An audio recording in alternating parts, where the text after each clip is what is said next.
And right now it's time for that time when we have our special guest.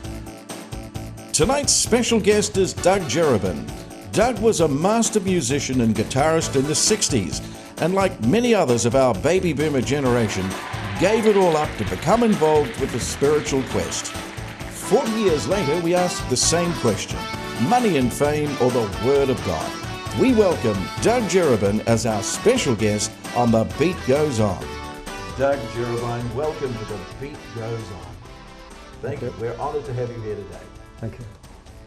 You are a spiritual man and a musician who has lived overseas. You've just come back to New Zealand for a concert, so we have the honour of talking to you today. What I'd like to do before we carry on any further is, can we have a listen to you playing? You've just returned to New Zealand and you're playing at a concert. I think it's about time we heard what a great musician you are. Thank you.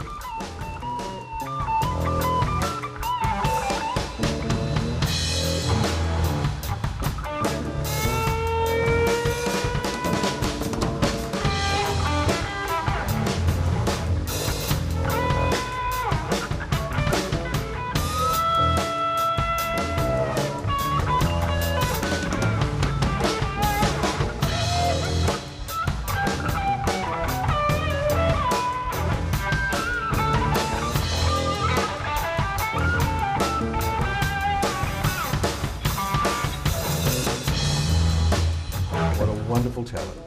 Thank you, Gerard. Where did it all start? Where did it start? Well, actually, originally the name was Jerebin, and they came from Russia. My grandparents fled the Bolshevik Revolution. Wow. And came over here and became peasants, became farmers.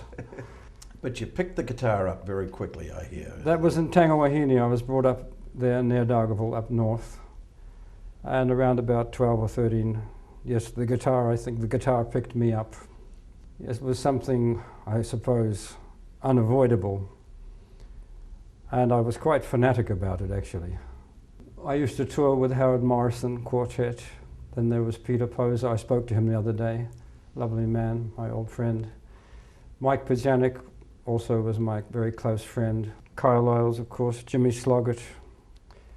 Bob Gillette was my favorite musician. He's still with us today in his elderly age, residing on Waiheke. When did you decide to leave New Zealand?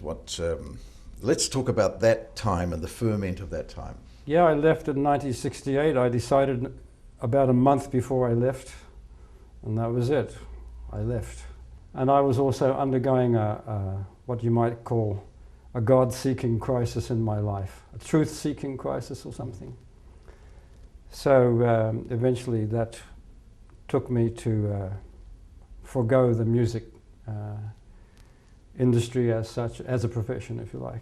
We're looking at 1968, and suddenly the Beatles decided, and it was strange to me, to go to India and see a man called the Maharishi. And then, of course, everybody's attention, there are alternatives. What's your first memory of wanting something more than what the established religions were giving? In the music business, I saw much dissipation, I suppose you could call it. Drug taking? Immorality, or dissipation is a simple word. And I saw much tragedy, much tragic consequences of that. And seeing that, I could sense it wasn't a good bet. So I just went the other direction, if you will, and forewent all of those would-be allurements, if you will. Where did you end up? Well, I went to Holland and I joined the Krishna people, as they're commonly known, there, and later, then 1970, and about 1973 I went to India. I felt at home in India, but I wanted to be sure, rather than merely shave my head and chant the name of Krishna up and down Oxford Street, or I suppose over here it's Queen Street. Rather than simply do that with great faith, I wanted to go deeper. So I actually left quite soon the mainstream Krishna group, as it were. We were expected to be preachers, and we were also expected to raise money.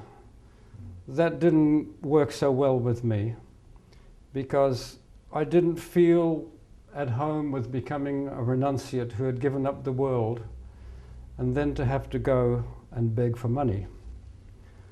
That's the way that particular organized religion was organized. After all, everything needs money. In the end, would you say today, as you sit here with me, have you found a answer or the answer?